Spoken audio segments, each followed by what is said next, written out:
ओम गणपति नमो नमः। आप सभी को मेरा नमस्कार। मैं आपके साथ गणेश जी की खीर की कहानी प्रस्तुत करूंगी। यह एक गणेश जी की कथा है जो बहुत प्रचलित है। हमेशा ये व्रत उपवास के समय सुनाई जाती है। विनायक कथा के रूप में इसे ज़्यादा जाना जाता है। एक बार गणेश जी ने पृथ्वी के मनुष्य की परीक्षा लेने का विचार किया। वे अपना रूप बदलकर पृथ्वी पर भ्रमण करने लगे। उन्होंने एक बालक का रूप बना लिया। एक हाथ में एक चम्मच में दूध ले लिया और दूसरे हाथ में एक चुटकी चावल ले लिए और गली गली घूमने लगे। साथ ही साथ आवाज़ लगाते चले रहे थे, कोई मेरे लिए खीर बना दे, कोई मेरे लिए खीर बना दे। कोई भी उन पर ध्यान नहीं दे रहा था, बल्कि लोग उन पर हंस रहे थे।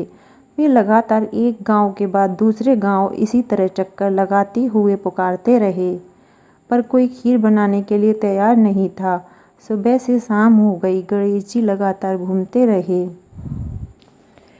एक बुढ़िया थी। शाम के वक्त वह अपनी झोपड़ी के बाहर बैठी हुई थी। तभी गणेश जी वहां से पुकारते हुए निकले, कोई मेरी खीर बना दे, कोई मेरी खीर बना दे।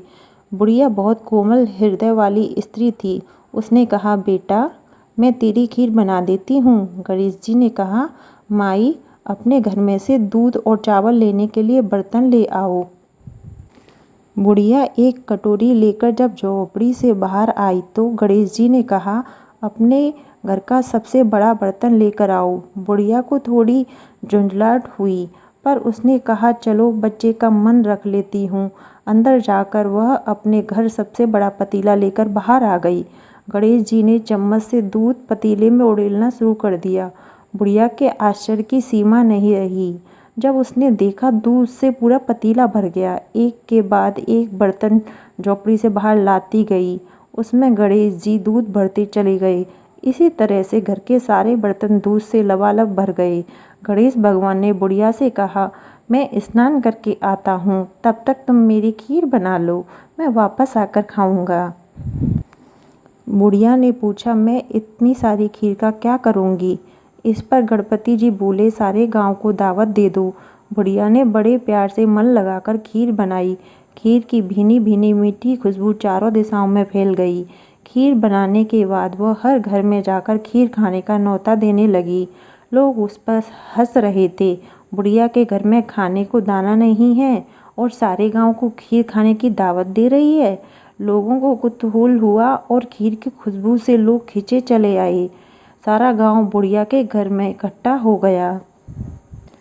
जब बुढ़िया की बहू को दावत की बात मालूम हुई तब वह सबसे पहले वहां पहुंच गई। उसने खीर से भरे पतीले को जब देखा तो उसके मुंह में पानी आ गया।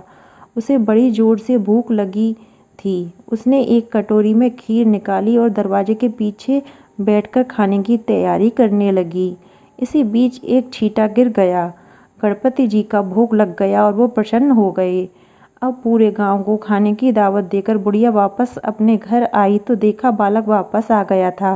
बुढ़िया ने कहा, बेटा खीर तैयार है, भोग लगा लो। गणपति जी बोले, माँ भोग तो लगा चुका, मेरा पेट तो पूरी तरह से भर गया है, मैं तृप्त हूँ, अब तू खा, अपने परिवार और गांव वालों को खिला दे।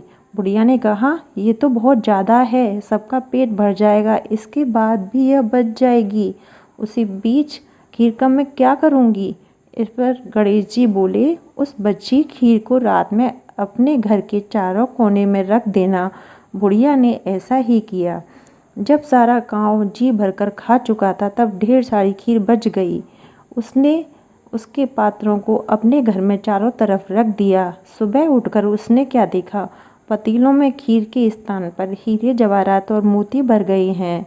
वह बहुत खुश हुई।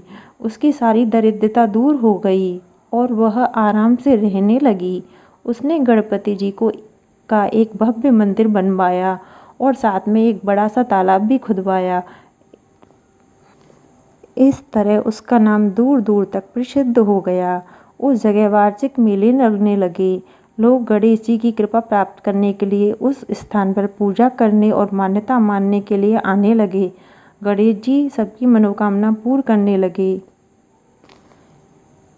जैसी कृपा गणेश भगवान ने बुढ़िया पर की, वैसी कृपा हम सब पर करना। तो ये थी मेरी गणेश जी की पौराणिक कथा। ये हमेशा से प्रचलित रही है। आपको मेरी यह कथा कैसी लगी, ये कमेंट बॉक्स में ज़रूर बताएं, और वीडियो पसंद आई हो तो लाइक शेयर अवश्य करें। राधे राधे।